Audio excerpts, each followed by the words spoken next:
O nome Anunnaki não entra como resposta, ele entra como porta. E se a pergunta certa não for quem eram, mas para que serviam, você vai ouvir versões de deuses e vai ver versões de poder. Mas a leitura que quase ninguém faz começa onde o espetáculo termina. Porque aqui cada linha é um acordo entre gente, medo e céu. Você não vai precisar acreditar, só precisar enxergar a mecânica. O mundo antigo era um lugar onde o invisível assinava contratos. E Deus podia significar muita coisa ao mesmo tempo. A primeira ruptura acontece quando a gente troca a lente. Anunnaki pode ser nome, pode ser categoria, e a metáfora política é mais perigosa que a fantasia, porque ela ainda funciona hoje dentro da nossa cabeça. Então vamos voltar ao início, ao som seco da argila. Antes de alien, antes de mítico, existe linguagem. Não descreve só o mundo, ela fabrica o mundo. Quando o texto diz desceram, ele pode falar de céu. E hierarquia sempre desce sobre quem está embaixo. O nome Anunnaki também pode ser uma assinatura de legitimidade. O rei não manda sozinho, ele manda com o céu. E aí surge o truque. O céu não discute, o céu confirma. A segunda ruptura é perceber que deuses podem ser instituições. Instituições precisam de rosto e o mito oferece um. Agora você entende por que a história parece ficção. Porque ela foi desenhada para convencer, não para informar. E convencer é a tecnologia mais antiga do mundo.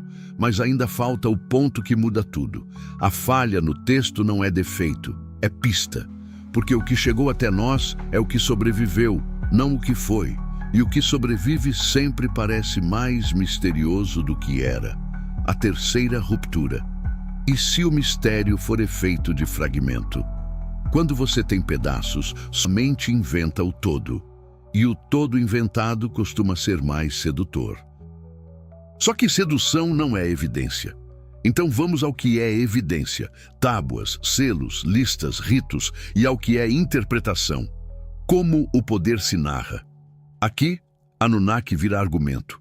Um argumento para tornar uma ordem inevitável. E inevitável é a forma mais elegante de controle. A quarta ruptura, o mito não explica só o universo, ele explica a obediência.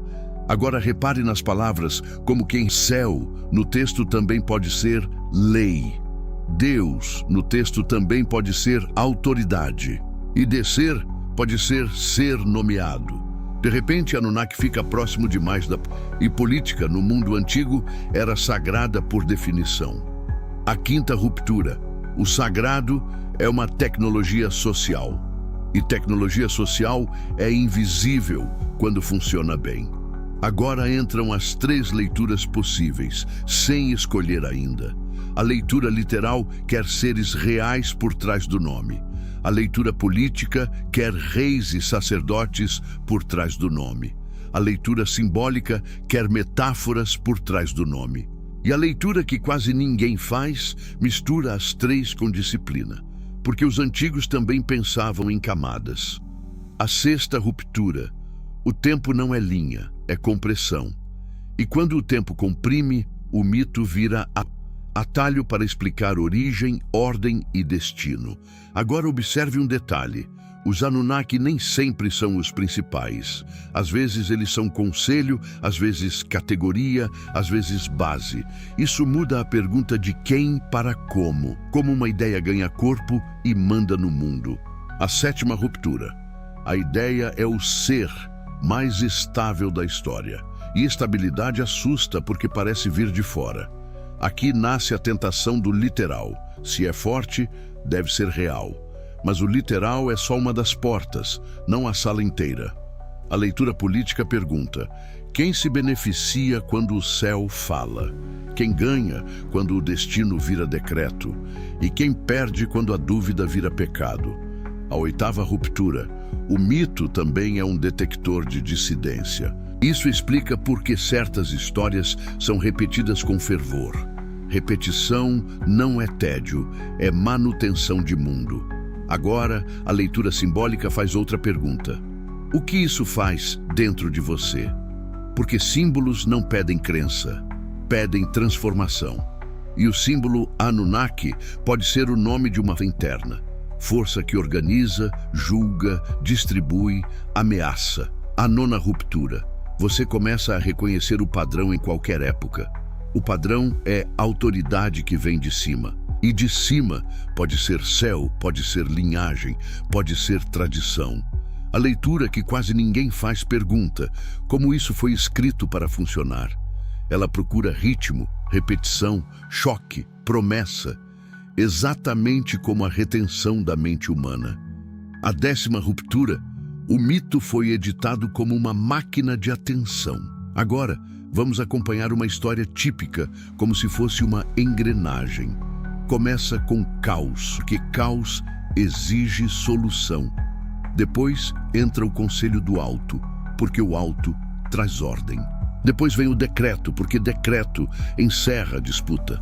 E por fim vem a paz, porque paz legitima o método. O mito parece bonito porque funciona. Agora encaixe Anunnaki como os que garantem o funcionamento. Garantem o calendário, a colheita, a justiça, a guerra.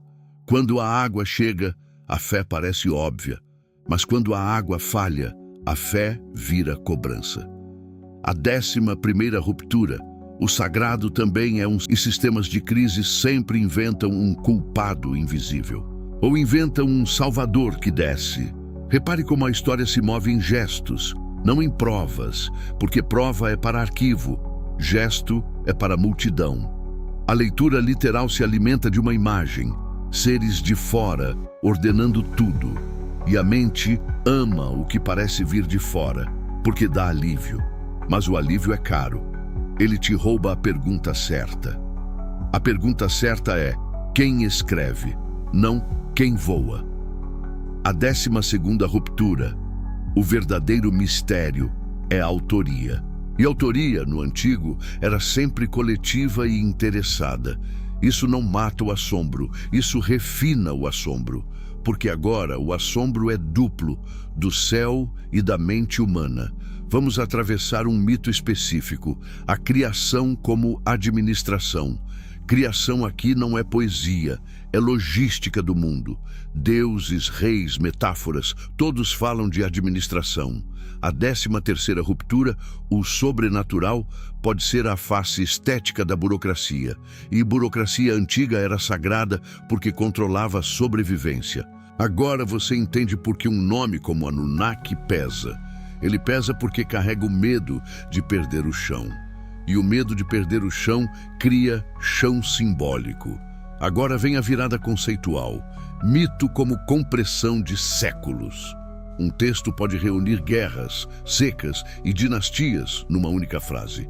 A 14ª ruptura. Você percebe que inexplicável, às vezes, é só muito condensado. E condensação cria espaço para leituras extremas. Mas leitura extrema não é automaticamente errada. Ela só precisa de método. Método aqui significa separar 3 perguntas. O que o texto diz, o que o texto faz e por que o texto sobreviveu. A 15ª ruptura, sobreviver, é parte do sentido. Sobrevive o que serve a alguém. Serve para legitimar, ensinar, assustar, consolar. E consolação é a parte que raramente mencionam. Agora vamos tocar em algo delicado. Experiências de consciência no antigo. Não como fantasia, mas como técnica de transformação. A 16ª ruptura.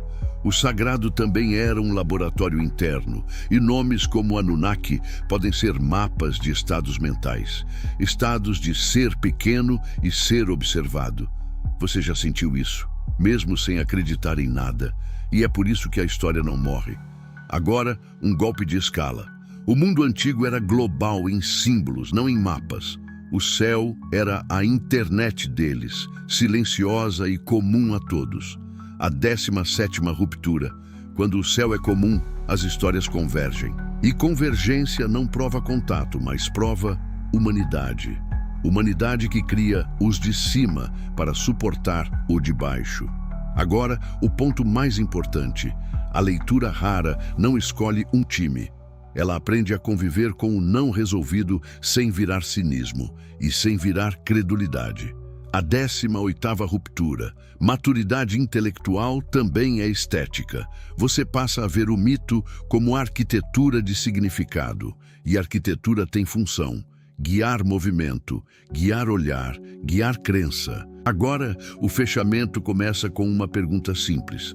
Se Anunnaki são deuses, por que se parecem tanto com governança? Se são reis, por que a linguagem aponta sempre para o céu? Se são metáforas, por que o impacto é tão real? A 19ª ruptura. A metáfora pode salvar vidas e pode destruir também quando vira arma. Então, a leitura rara te entrega um instrumento. Não, o instrumento é este: olhar para o de cima e perguntar quem ganha. E olhar para o de fora e perguntar por que eu quero que seja de fora. A 20ª ruptura final. O mistério mais antigo é a nossa necessidade de sentido. E quando você entende isso, o nome Anunnaki muda de lugar. Ele sai do céu e entra na linguagem, sai da fantasia e entra na estrutura, sai da busca por seres e entra na busca por funções. E essa busca é o que mantém você acordado até o fim.